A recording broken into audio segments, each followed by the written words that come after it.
We changed the name of the Mississippi Economic Policy Center to the Hope Policy Institute because it really formalizes the connection between our policies and our program.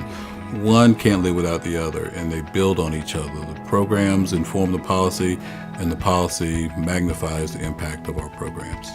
We have evolved over the past 20 years. We started as Enterprise Corporation of the Delta, as a business loan fund in the river counties here in Mississippi and Arkansas and Louisiana. Over the years, it was clear that the work that we were doing was relevant and could benefit people beyond just the Delta.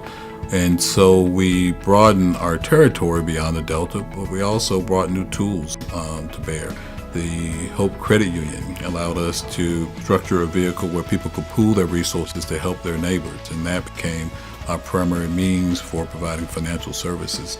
We built on that with the Mississippi Economic Policy Center after Katrina, and were able to leverage additional assets into the communities that we serve. The need for policy impact extends beyond just Mississippi, just as our program work has extended beyond Mississippi.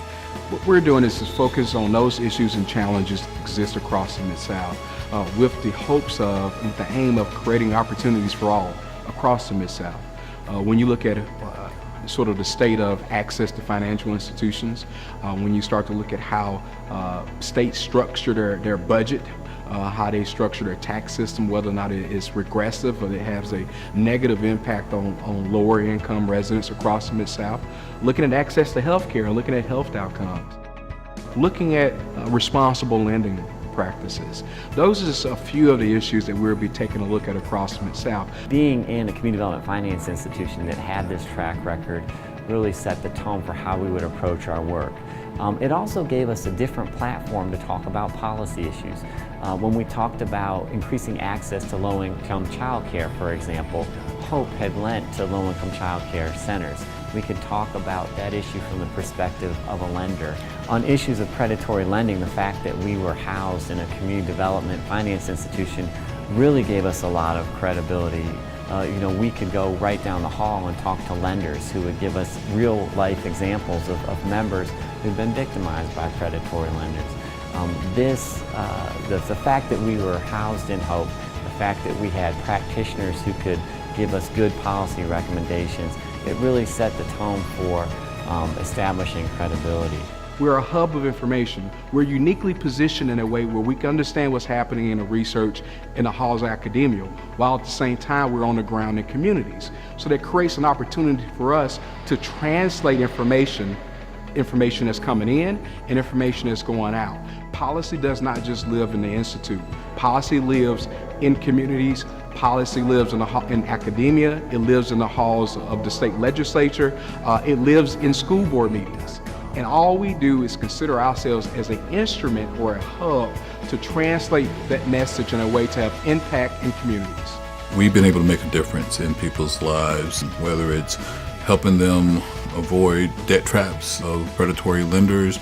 We've been able to work with banks to get them to invest hundreds of millions of dollars into low-income communities that before they didn't see as viable markets. I think we're on the tip of the iceberg in terms of the opportunities. More and more people are recognizing that the strategy of not investing in low-income communities is not sustainable. We have gaps, economic gaps, wealth gaps, income gaps that are widening rather than shrinking at a time when the country is becoming more diverse. And unfortunately, communities of color are often on the outside looking in at a higher level than the population as a whole. Also, rural residents are left behind in terms of access to resources. And so the work that we're doing at the Hope Policy Institute is very important to shining a light on the needs of residents in the nation's most distressed communities, not just for the benefit of residents here in the Mid-South, but it's a model that people across the country can build on. If we can make the difference that we're making here in Mississippi, Arkansas, Louisiana, and Tennessee, then certainly communities who have more resources, have more assets, more banks, more foundations, more companies can take the lessons and apply them in their communities as well. The Hope Policy Institute is a natural evolution. We're going to be able to look at issues more broadly We're going to be able to attract more resources to dive more deeply.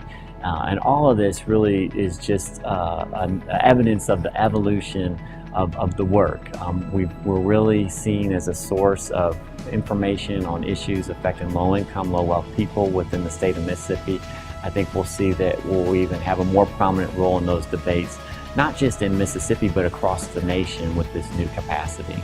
Changing our name from the Mississippi Economic Policy Center to Hope Policy Institute allows us to build upon our experiences of our on-the-ground work and successes here in Mississippi, while taking those lessons and looking at these issues more broadly across the Mid-South.